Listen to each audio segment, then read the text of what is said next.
History is about to be made in the Commonwealth of Virginia. Voters will go to the polls this November to elect the state's first female governor. But what do you know about Winsome Earle-Sears and Abigail Spanberger? Your local election headquarters prepares you for that decision, where each candidate stands on the issues and a look inside how they got to where they are today. This is Chasing History, the race for governor. Hi everyone, I'm Deanna Albritton from WRIC in Richmond. And I'm Tom Shad from WAVY TV 10 in Hampton Roads. Welcome to Chasing History.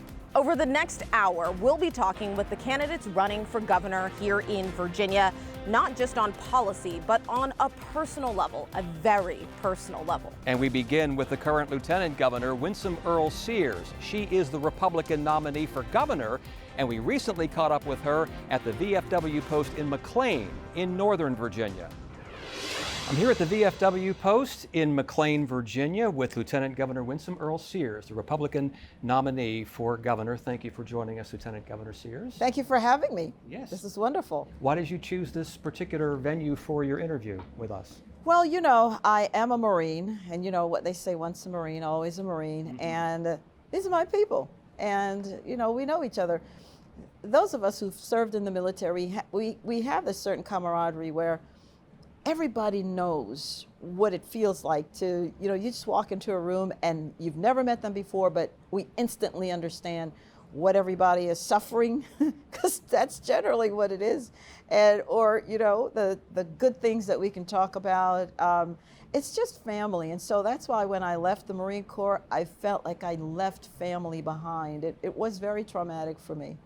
Well, speaking of family, I want you to go back to when your father came to this country from Jamaica. You tell the story that he had only $1.75 in his pocket when he came to America. He was an immigrant. Yes. How did his experience shape your values? Well, the fact that he came just 17 days before Dr. King gave his I Have a Dream speech meant that times were really bad for us. And so I asked my father, why did you come to America? Because he could have gone to England, because there was, you know, Jamaica was still a colony. You know, there was not a Jamaican person. We were all British in the same way that, you know, Americans were at one time not Americans, British. Right. And he said, because this is where the jobs and the opportunities were. Even though it was a bad time for us, he still came. And then remember, 63 was really a massive year for the civil rights movement, because we had a governor in the South who said, you know, the people who look like me aren't getting into his university. You remember that? I mean, you remember that down in Alabama, the 3 little black girls died as a result of the bombing. You know, it was just a bad time. And yet he decided America was where he was going to restart his life at 25 years old. 7 quarters. What are you going to do with that? And that tells me that you can start with nothing, and if you work hard, and in America, if you work hard, you can make it, because every single thing I've ever had, I had to fight for. Nobody gave me anything. You know, whatever it was, I had to assert myself, whatever. I had to make a goal and try to get to it. I mean, that's just how I understand it. And my father modeled it for me. Why did you join the Marines? Because when my grandmother died, his mother, and let me just say this to grandparents, that they don't understand, I think, that we're listening. And I remember my grandfather talking to the older grandkids. I was at the tail end, and he was talking about, get a college degree, yes, but get a trade, because if you have a trade, you will always have work, and they can't take that from you. And so I was hearing that, and so, but then my grandmother died, as I was about to tell you, and I just felt like my life was over. I was 18, and what am I supposed to do? She's in a casket, and what is the point of living? And then I saw Jet magazine on my mother's coffee table in Jamaica, and I opened it up, and there it was, the few, the proud, the Marines. And I thought, well, if anybody can give me the discipline and reasons to live, they will be able to do that. So the Marines literally saved my life when I was 18. What was it like growing up in the Bronx? Yeah. So the the South Bronx even, the 70s for me. My dad arrived in the 60s, but then I came in 71 when I was 6 years old from that Pan American plane. Remember Pan Am with the bowler hats and all that? Do. And it's a different country. You know, I'm 6 years old. It was a culture shock. The weather, you know, can I just talk about the weather? You know, in Jamaica, nobody asks what the weather is today. It's always hot and it's always sunny. And then I'm running around, you know, with the grass under my foot, you know, barefooted in the yard because it's just nice. And then I come and here I am behind 6 different locks. I kid you not. Lock 1, lock 2, lock 3, and then there's the one on the floor that attaches to the door. And I don't understand this. And they're speaking English, but it's not our English, you know, and I have to get used to that. And it's the smells are different. In New York versus Jamaica? Yes, their place, and even now, I'll get into a car, for example, and I'll smell that certain smell, and it takes me right back to when my dad picked me up and when I was 6 years old. We're talking about family now, so let's go to child care. Yeah. One of the greatest challenges for young families these days is finding affordable child care. I work with many people who have the same problem. And how did you and your family navigate this issue when you were raising your 3 daughters? Yes.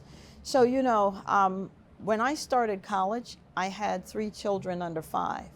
And I was a single mother at one time. And so I know that of which I speak when I say I felt like, and my husband and I talked about it, all of our money was going to childcare, every dime that I earned. And we just had to bite the bullet on that because we were thinking, we're investing in my future. We're investing in my future, and you know, well, we got to figure it out somehow. But there came a point, and this is when I was in California, and then we moved here to Virginia when our last baby was a year old, and we just couldn't make it work. And so I became a stay-at-home mom, thankfully, because we had the means. We weren't rich. We had just enough to get by, but I still needed to go to school because I wanted to become an attorney, and somebody still had to, you know, help take care of the children. And so what my husband and I did was he took a lower paying job so that he could be home to be able to be with the kids so that I could go to school. And we only had the one car, you know, we just did what we had to do to make it work. Families make choices. Yes, we do. But what we've tried to do in our administration, Earle-Sears administration, is to, if we don't have to fight so hard and live like that, maybe we can make somebody else's life that much better with more opportunity. So we've put money into childcare. I think we started with $440 million, and you know, we had to make some compromises, and so I think it ended up being like 300 some million. But all that I've ever tried to do politically is to ask myself, how can we make somebody's life better? And especially based on my own experiences. I'm not coming out of left field. I know what it's like to not have childcare. You and your opponent have also had some strong words. This is where you both agree on the car tax. If you become governor... I will become governor because I have the common sense solutions that will keep all of the economic successes that we've had alive. I was there. So what will you give up then, or what will we give up in Virginia to repeal the car tax? So we actually have the money, you know. We have the funds. One of the other things that I've promised myself, and I think to our cities and our counties, local government I should say, is I am not going to give you an unfunded mandate. Because what does that do? It makes us at the state level look good because we say we're going to do X, but then we force the local government to figure it out. And so they're the ones who are suffering because of decisions that we made. My objective is always to leave something better than I found it. And the way that we do that, of course, is to help the localities with the money. That's why, and we're getting to the car tax, but that's why when we tried to get rid of the money that people pay on groceries, and you know, the locality said it's not fair to us, we'd have to find the money, and so we said, okay, we'll get rid of the state portion of groceries. What we can do, what's in our authority, we'll do that. So now coming to the car tax, everybody hates it. The people want it gone. This is not hard. They don't like it. I don't like it. I have already paid off my car loan, my husband and I. Why do we have to keep paying the government, who had nothing to do with us paying for this car, buying for this car, making the deal? And so what the governor did was to put money in to get rid of the car tax finally. And unfortunately, and I don't like to get political, but the truth is the truth, the Democrats wouldn't agree to it. Didn't want to get rid of it, I guess, or didn't want to give him a win, whichever way, but don't play politics with people's lives. So we have the money, we can do this. With the $1 billion that you have in Well, yes, state we funds. have. We have a surplus, as you know. Right. And this is after we've given, what, over almost $9 billion now back to the Virginians who worked hard for it. This is after we've given 18% increase in teacher pay.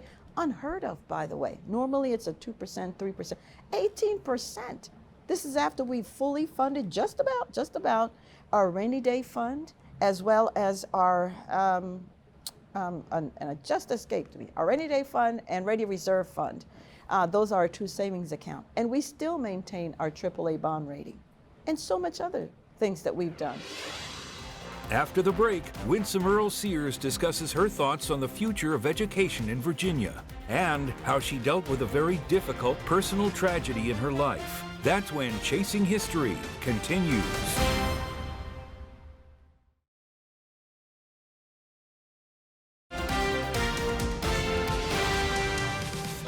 Let's get to education now. What in your daughter's experiences in education stood out to you? Is there a moment that has really informed some of your thoughts and your values on education from your daughters? Well, you know, actually, we can start with me. Because when I was, you know, again in the Bronx, when I was in school, in elementary school, I wasn't learning anything. I didn't know that. My father saw that I wasn't learning anything. He sent me back to Jamaica, to a third world country for my education. So we didn't just start down this path of education problems. It has existed. It's just now full blown. And it's what brought me back into politics. Because remember, I've been gone for, my last elected office was 2001, and yet now I'm back, and it's because I saw that our children weren't learning. So I look at what was happening with my children and how they were missing certain portions of their education. And even though what I tried to do was to, during the summers, I would make them have a project, and they would have to explain to me what they discovered based on this project. Read the encyclopedia based on, you know, whatever, and be prepared for me to question them. We limited television. We did all this, and still there were gaps in their education. And we've just got to do better, because it's education that lifted my dad out of poverty when he came with his $1.75. Education lifted me. This is why I'm here, and I want our children to understand that they can be like me, they can even be better, because I can't ever be president. I can't be vice president because I wasn't born here, but they can. And if they think that I did something special to get here, they won't even try. You mentioned 2001. So by the way, you know who's not ever running for president? I do know that now.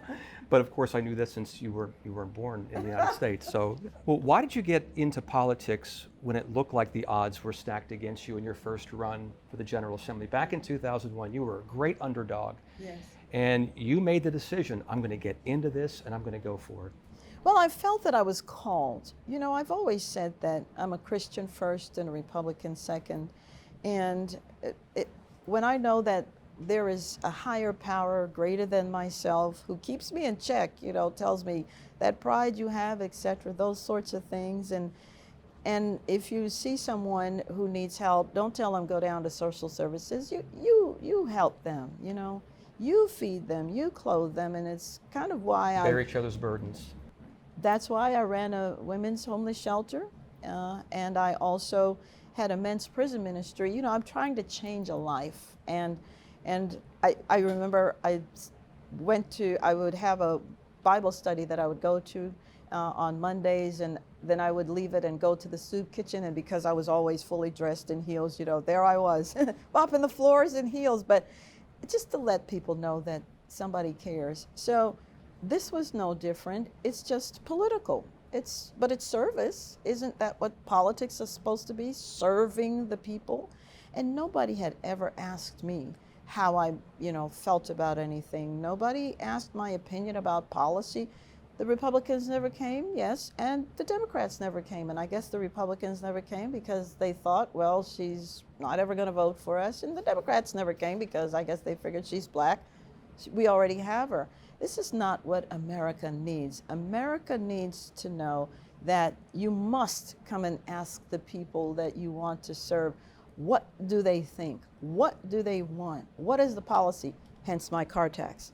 But how do you know how to serve me if you never hear from me?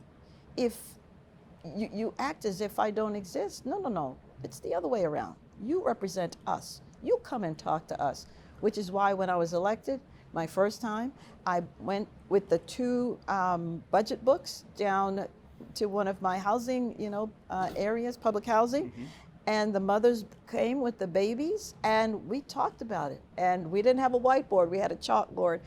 And so I would show them how to read a budget book. Look at this, now let's trace it in the next book, and you see this? And they said, nobody ever came and talked to us like that. That's what it is. I just wanted to serve. And that brings us to your Christian faith, because we're talking about servant leadership. How will your Christian faith influence you as governor of all Virginians? Well, it's always about making sure that we don't do any harm and that we treat everyone fairly. Is this policy harmful? Is this policy more, for a certain group as opposed to other groups? It has to be fair. Now, some people have more needs than others, so it can't be an across-the-board approach at times. For example, we have to say lower income at a certain, income above the poverty level. They need a little bit more help, so we have to help them more than maybe somebody else who doesn't, they have more income. And so I think that's what we're trying to do. We're trying to make people better, right? We're trying to ensure that everybody has opportunity. And it's really simple, I think. I wanted to ask something very, very that's deep and personal in your life, a personal tragedy, when you lost one of your daughters and 2 of your granddaughters in a car accident. Half of my family. In 2012. I mean, this actually hurts me to ask the question. But after that happened, what kept you going? The Lord. Because, but here's the thing. And I know people will think maybe this is crazy, but it's the truth. The month before they left for heaven, and you notice I said left for heaven, I don't say died, because I believe that they're very much alive. They're waiting for us to come to heaven and see all that glory.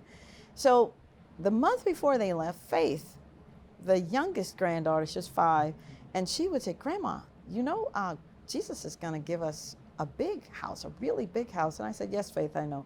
And she just kept talking about it. And then one day when we, normally they would come over and spend maybe one day of the week with us, and I was putting her to bed and I heard her pray, and thank you, Jesus, for the big house you're going to give us. And I thought, something's going on, and my daughter isn't telling me about it. And then Faith was drawing really big houses. You know what? She didn't know the word mansion, and that's why she said really, really big house. So anyway, I asked my daughter, Dijon, I said, are you guys moving? Because Faith keeps talking about Jesus giving you all a big house. And she said, I don't know what she's talking about, Mom. And the very next day, they were going on home. And so I don't know how people handle something like that, because how can you sit at a funeral when you have 3 caskets, not 1, not 2, but 3? That's why I say I'm a Christian first and a Republican second, because I get my strength from the Lord. Now, it doesn't mean that I wasn't collapsing everywhere, because I was. I mean, our bodies can only tolerate so much stress and grief, and there is a hole. And those who have had children go on ahead of them, they know exactly when I talk about there's a hole in your stomach and you can't feel it, but one day it closes and you're not even realizing it. But you know, I was just thinking when I woke up the next day, which it wasn't really, you know, I didn't even sleep, but I was just thinking, what am I going to do now? I wasn't talking to God about it, but he answered and he said, focus on the children you have left. That's right. They still need their parents. I couldn't say it any better myself. Yeah. When you were running your own business, you're an electrician. Yes. What did you learn from that experience of running your own business? Well, you know,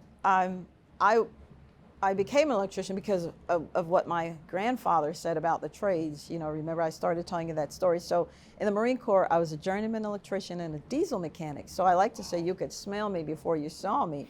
And, you know, I was in charge of these huge machines and it was very interesting. I think I'm still the only lieutenant governor currently who can put on a pair of spikes and climb up those telephone poles. Yeah. I learned because, you know, you have to have gravity and lean back when you're working on them, and I forgot and slid all the way down the pole, and I had creosote burns on my arms. Never did that again. But you asked the question, and it's now that I have my degrees, you know. Right, so you have several degrees. Yes, I don't know, I just push myself, I suppose. But my business, I'd been out of the electric business for too long, but I started that business, hired the people who know what to do, and it was a great business until government policies shut my business down. It wasn't COVID that did that. It was the person who sat in the big chair who did that, because we know that Ron DeSantis didn't shut Florida down, and he was governor, and Abbott didn't shut Texas down as governor. Kristi Noem didn't shut South Dakota down. So it matters, again, who sits in the big chair. And I'm always going to be about liberty. Liberty is what we need. Because you ran your own business in, was it 2005 until? I started it during the Great Recession. Who starts a business then? Oh, I that's do. right. That was Winsome 2008. does. Well, you know, I'd left where I was and I was praying for, you know, my own thing, because I'd led organizations. You know, my last degree, my master's, is in organizational leadership.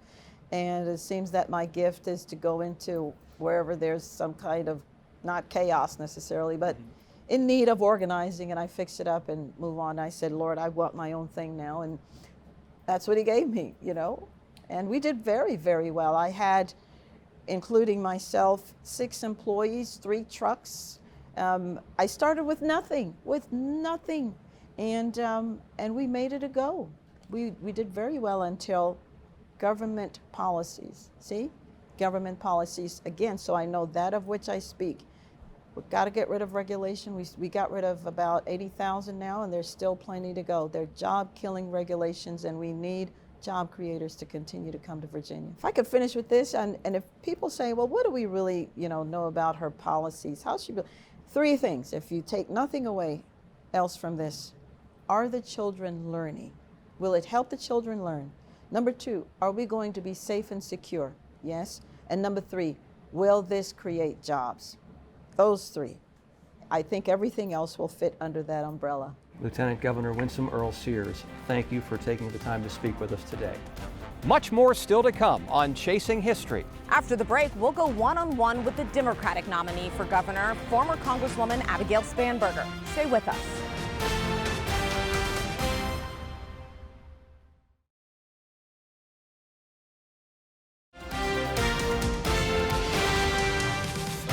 Welcome back to Chasing History. In our last half hour, we heard from Lieutenant Governor and Republican nominee for governor, Winsome Earle-Sears, about her plans should she win the election. Now you'll meet the Democratic candidate. Former Congresswoman Abigail Spanberger stopped by an organization for veterans in Henrico County. That's where I got to talk to her about her plans and her policies. We are here at Tech for Troops in Henrico County with the Democratic gubernatorial candidate, Abigail Spanberger. Thanks so much for joining us. We want to hear a little more about what makes you tick as a person and as a candidate. So let's jump right in. Thank you. Well, thank you for spending some time together. I'm delighted to sit down with you. Yes, so let's talk about where we are sitting down first. We're sitting in this warehouse. There are a lot of old technology that some of our viewers might recognize in the background. What is this space and why did you choose it for this interview? So I'm really excited to be here at the space, Tech for Troops. It's an organization that I first became aware of when I was first elected to Congress because it's a nonprofit that does tremendous work within the veteran community, ensuring that veterans have not only computers, but the knowledge base of how to use them. They have expanded in the years since I first met Mark Casper, who's the founder, to include suicide prevention work and really ensuring that whether it is ensuring that veterans have the skill set to potentially go out and get a job, after they've transitioned out of the military, or have access to a computer so they can do at-home banking or look for jobs online or just connect with family and friends. This organization does incredible work here in Virginia, certainly, but far beyond. And I was first connected with Tech for Troops back when I was first elected to Congress because, in order to support their work, I got to work straight away working on a piece of legislation, a bill that we ultimately did get signed into law called the Computer for Veterans and Students Act. And the purpose of this bill is to make sure that government surplus computers don't just go off into warehouses, but can be directed over to nonprofits that do tremendous work in getting those computers both updated and ready for distribution to veterans, to seniors, to students, to those who might really benefit from having access to technology. Well, I want to start a little further back than when you first got into Congress to learn a little bit more about how you came to some of the policy priorities you have now. And I want to start with some milestones, especially some firsts. So can you tell us what was your first job and maybe how that's impacted how you see labor and workers today? Well, certainly I began as a babysitter in my earliest days as a babysitter. And then when I guess I was 15, I got a job at a local daycare just down the street from my house. And so I would work there a couple days a week after school as a floater between rooms, singing songs with the toddlers, cuddling some of the babies, and just spending time with kids. And that's where I first started. And then, certainly I spent time as a lifeguard in the hot Virginia summers. And from there, spent time, worked in a restaurant, through college, worked in a medical office doing some of their filing, and then continued into a variety of roles before beginning my career.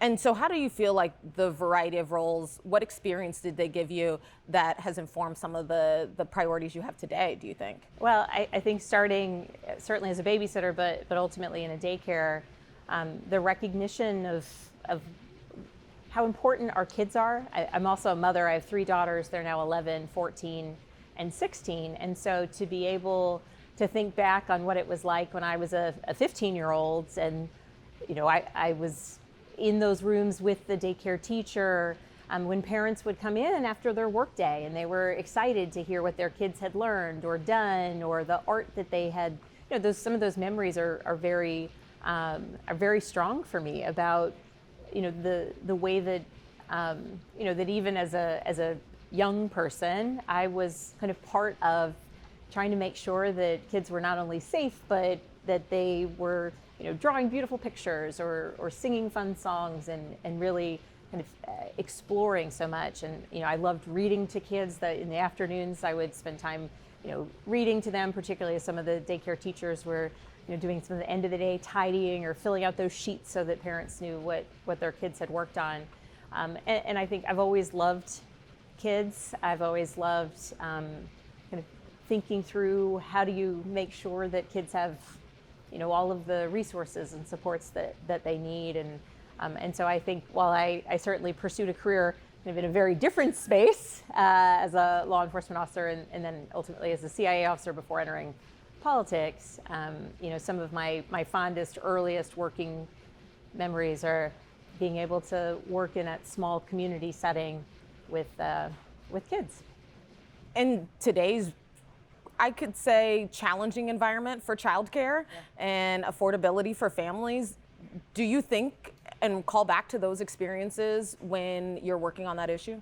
I think I mostly call back to my own experiences as a mother, trying to not just find a daycare with an open spot, but find a daycare that felt like the right fit for my children. Certainly when my first daughter was born, we were living in Northern Virginia, and getting on wait lists as soon as I knew I was pregnant, and going around and visiting places and recognizing that daycare it's so expensive, but it's also your most important, as a parent, the idea that the most important person in your life, your child, is going to be in the care of other people, spending time kind of getting to know the daycare staff and the community that wants to be so essential. And so, looking at issues of affordability, we have challenges across Virginia. Daycare is so expensive. Early childhood education is so expensive. And for families that are already facing, high costs in housing and high costs in healthcare, the high costs in daycare is one more additional challenge. But frankly, in many parts of Virginia, we actually have daycare deserts where there really are just not options for families. And that, frankly, stifles some of the growth in businesses that might be able to grow and make investments or build up a presence in a particular region. But it impacts the family that is making choices to pursue a job a bit further off because there's daycare options nearby. And so, certainly there are, incredible programs in existence in Virginia, and ensuring that I'm continuing to grow them and ensure that we have folks who are on the wait list for daycare support to be able to actually have more parents be able to utilize those resources, but also put a major focus on how do we actually grow the number of quality providers that exist across Virginia for families who want them. And like you said, this has been a problem since you were trying to find a daycare for your girls, right? Yeah. And when you talk about it's only gotten worse. Yeah, and it's only gotten more expensive, more challenging. And so when you talk about that choice of whether to pursue jobs that are further off or farther off, right? You are really an example of that with work at the CIA, I would think, with your political career. So how did you and your husband navigate that? And then how did you personally in these male-dominated fields? I will admit we've always been lucky when we've lived in Virginia. Certainly my oldest daughter was born, we were living in Northern Virginia. My parents and my in-laws are both in the Richmond area, and my daughter was very prone to ear infections, and so my mother or my mother-in-law would kindly from time to time come up for a couple days at a time, because of course if a child has a fever, they get sent home from daycare. And that is something that we were so lucky to have as a resource, but so many people, I am well aware, so many people do not have that same opportunity or that same, the benefit of family nearby. And what I've been hearing, certainly from employers, but also from people, is the very real choice that many families are making for one of the parents to exit the workforce. And certainly many families choose to exit the workforce, spend time at home with their children, and that is their choice to make. But to hear someone who would have otherwise stayed in the workforce exit because of childcare, that I think is an example of a place where we here in Virginia can do better, and recognizing that the way that we help businesses succeed and families succeed is by ensuring that there are the foundational pieces, whether it's roads and bridges and infrastructure, or housing that a workforce can live in, or good schools. The existence of quality, affordable healthcare is important. The existence of quality, affordable childcare is also central to a workforce. When we come back, Abigail Spanberger with her take on eliminating the car tax and how her family shaped her view on education. That's next on Chasing History.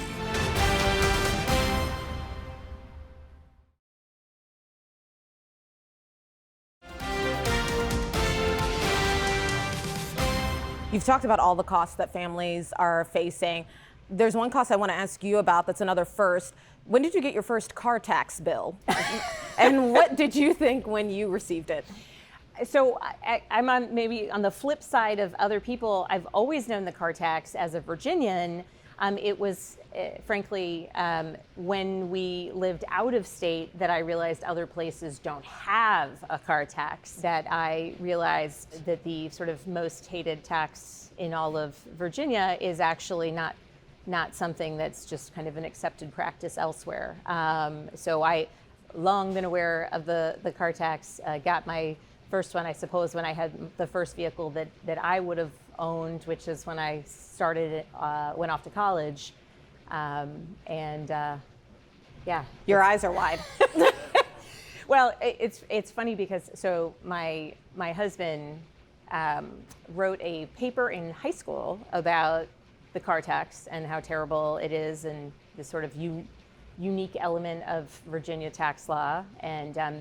And now that I'm running for governor, we actually, and this is very, very true, we have a rule in my house that we do not talk about the car tax before 9 a.m.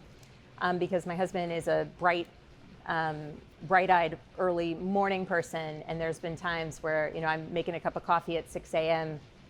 and he's digging deep on car tax related policy. So 9 a.m. is the kind of pivot point when You need to have your coffee I need before at least you 2 talk about cups the of car coffee tax. before he comes at me about the car tax. So you and your opponent have had some strong words about the car tax. How do you actually do that as a governor? Would we have to give up something in order to repeal the most hated tax, as you just called it? Well, so I know that we are a little bit, I think we only have 20 something minutes for this interview, so I will keep my keep my answer to this a little bit time sensitive. There's sort of many hurdles that we would need to actually contend with to do away with this car tax. One, it requires a constitutional amendment. In Virginia, of course, that's a multi-year process.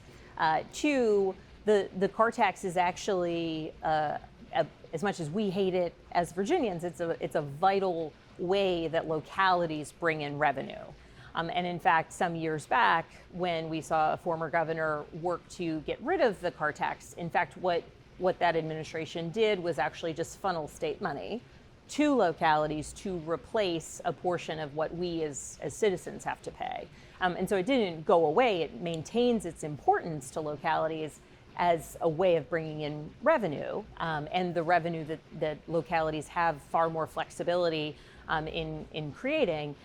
And so the very real challenge is the car tax, as much as we hate it, it's essential to paying for schools and paying for police and paying for firefighters and EMS and local services.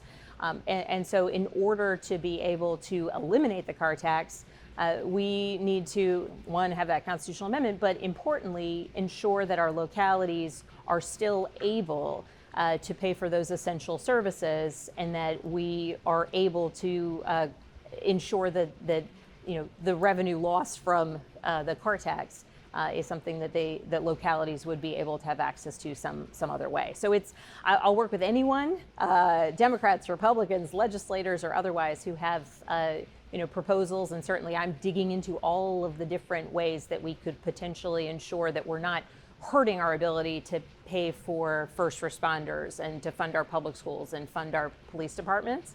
But I would absolutely love it if we are able to get to a place where we can ensure that the most hated tax in Virginia is one that we actually get rid of permanently into the future. So you're committed to pursuing that, to digging into the proposals as governor, just preferably not before 9 a.m.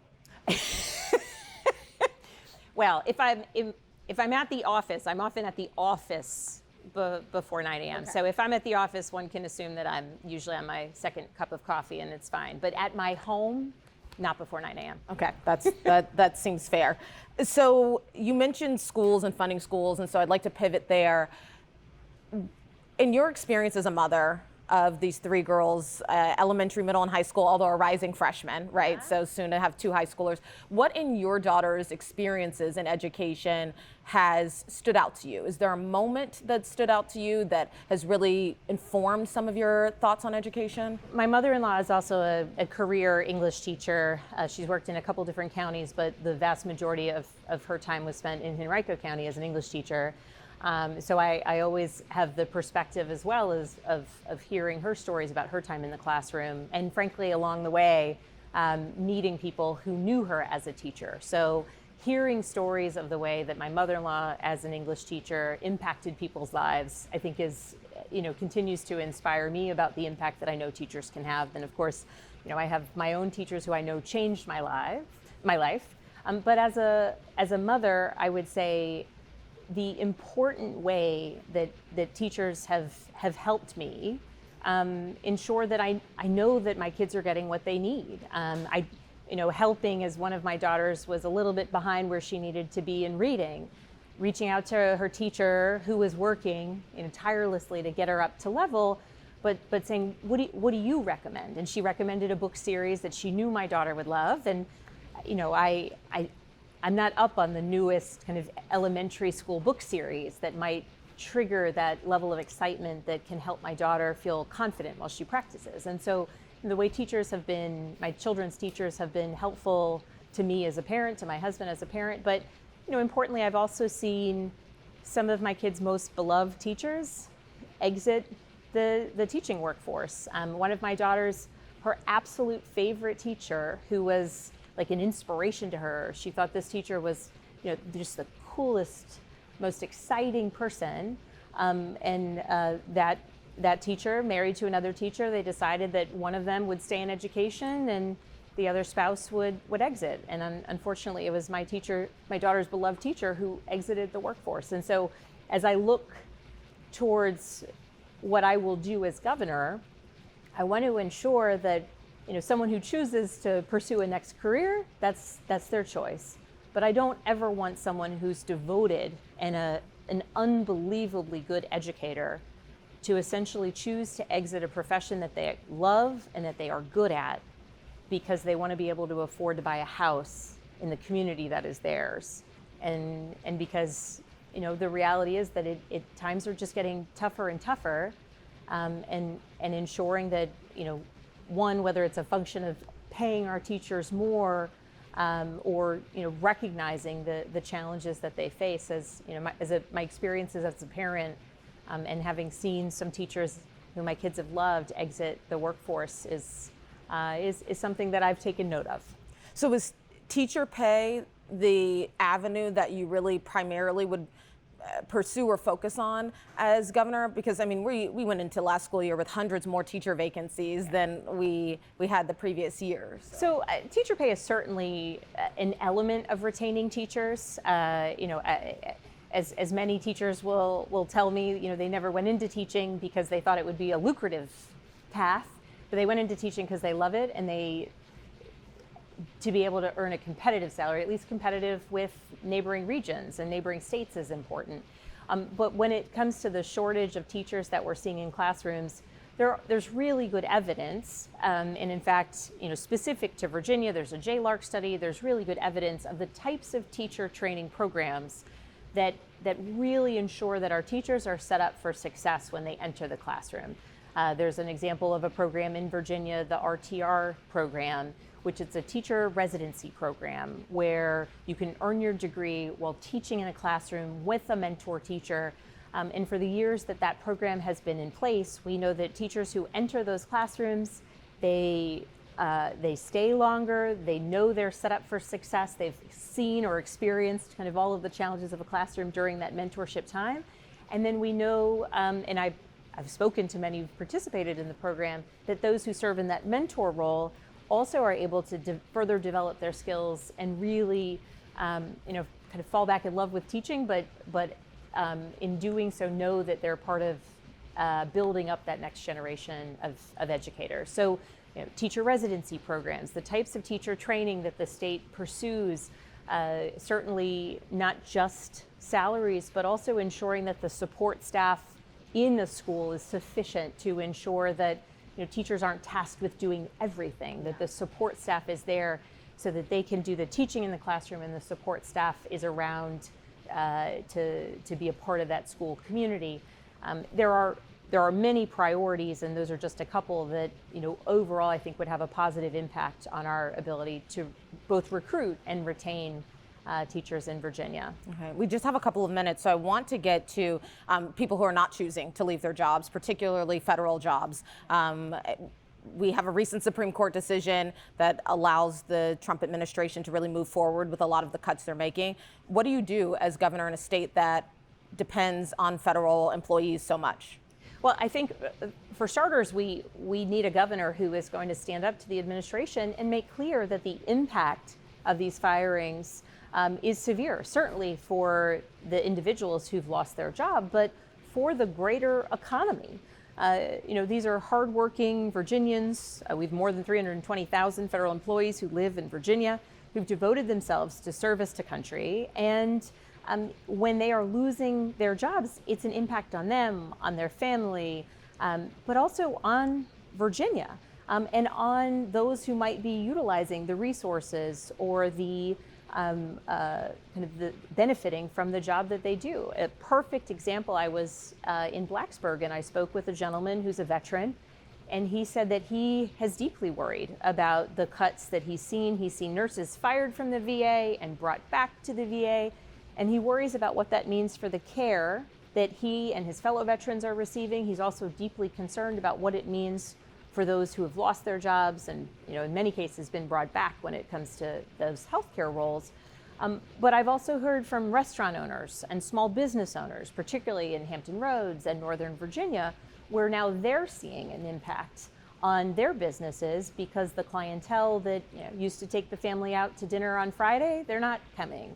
The folks who might be in the market for a new refrigerator, they're not out shopping for an upgrade because they've either lost their job or they fear they might. And so the impacts of what's happening in Washington, whether it's the DOJ and federal firings, whether it's the trade wars that are impacting business owners of all sizes as well as individual Virginians, or whether it's the bill that was just signed into law that we know will put Virginia on a trajectory towards the loss of health care for hundreds of thousands of Virginians and the endangerment of many of our rural hospitals. We need a governor who will make clear the impact on Virginia, take action trying to stand up to those threats, but also, as governor, I will do my best to ensure that those who've lost their jobs can transition into the workforce, and that Virginia is doing all that's possible to create a steady environment, whether it's in light of